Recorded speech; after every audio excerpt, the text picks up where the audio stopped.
Gentlelady yields back. Does anyone else wish to speak? For what purpose does the gentleman from South Carolina seek recognition? Move to strike last word. Gentleman's recognized for 5 minutes. You know, it's interesting. The Republican Party is about innovation and unleashing and unbridling the innovative and entrepreneurial spirits of Americans. There's no denial that electric vehicles will be a part of our transportation matrix. And I like it. My best friend drives a Tesla to work every day, 45 miles one way, works in a hospital. It works for him, but it won't work for everybody. And this legislation ensures choices for Americans versus forcing a choice down the throats of the Americans, which is what it seems like the Democrats want to do with electric vehicles. It's a big country.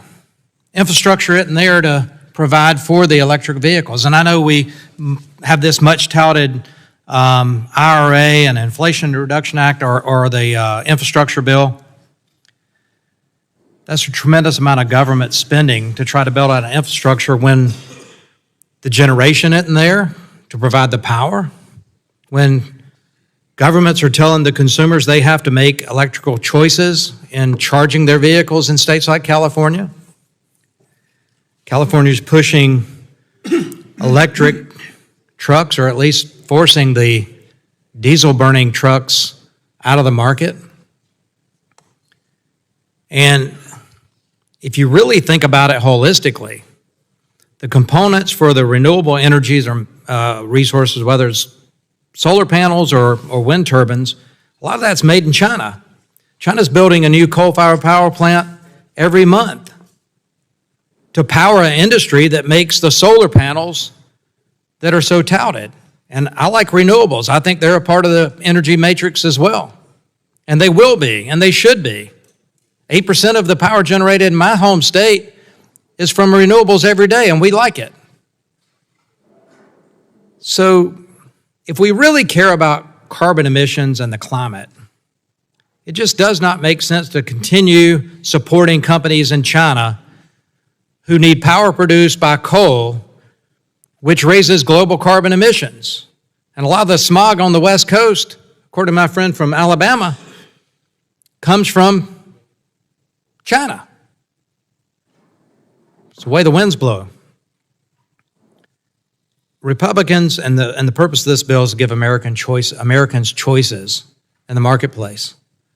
And if they choose to spend their hard-earned money to buy an EV, that's their choice, but they ought to have a choice. President Biden has announced that the United States now has a record low inflation rate.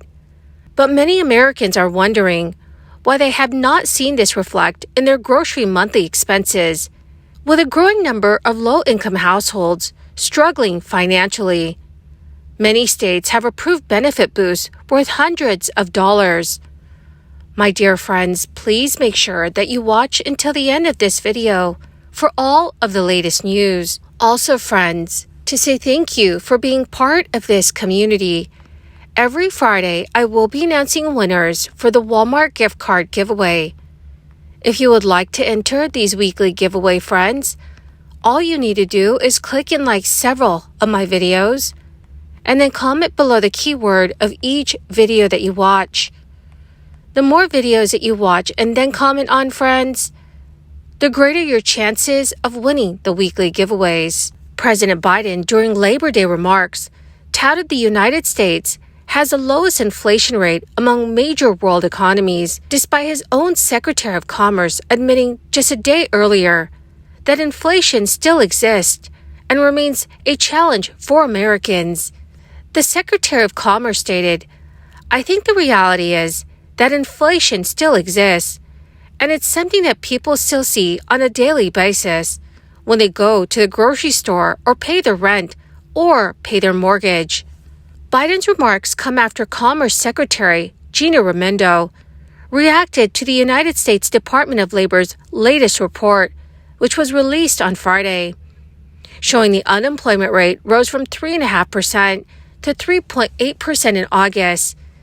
That is the highest level since February 2022.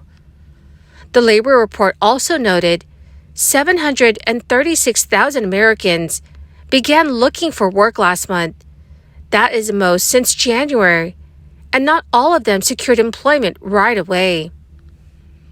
For most of 2021 and 2022, broad swaths of the economy dealt with supply chain disruptions that affected the availability of wine and video game consoles to cars and eggs. For cars and consumer electronics, even if manufacturers wanted to build more items, they didn't have enough computer chips or raw materials to do so for more than a year. Car prices finally began falling in 2023. Many industries, including oil refining, cars, and airlines, cut staff and production in 2020 at the outset of the crisis, leaving them understaffed when demand for travel roared back. The U.S. federal government has taken steps to combat these rising prices.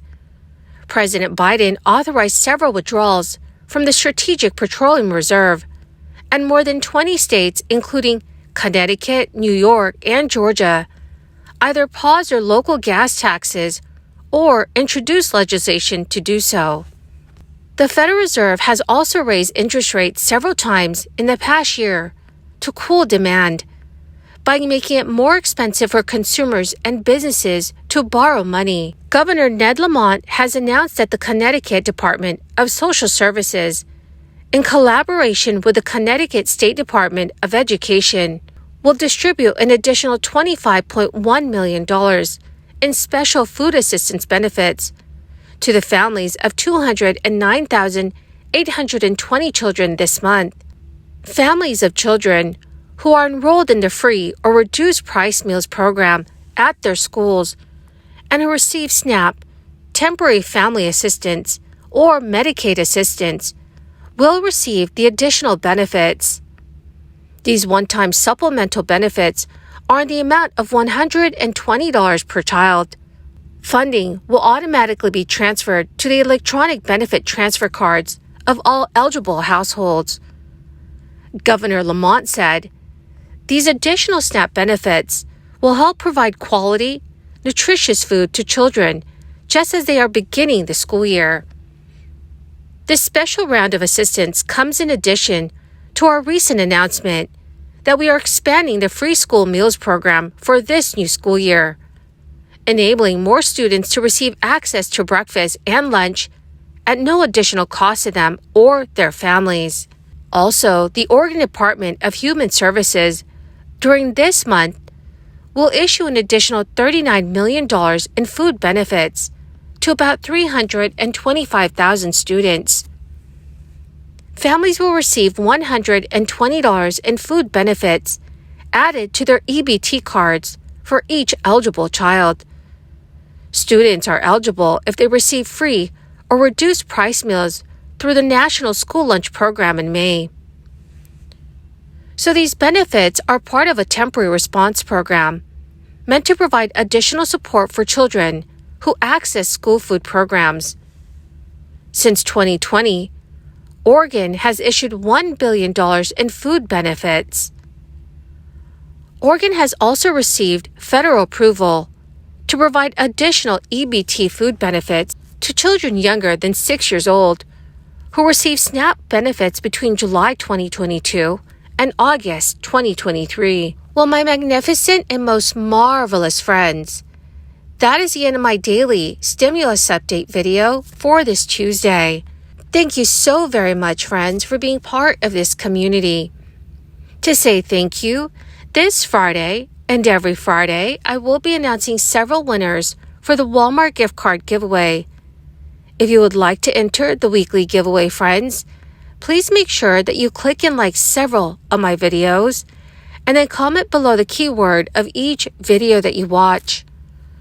The more videos that you comment on, dearest friends, the greater your chances of winning the giveaways. Thank you and have a wonderful and very blessed week.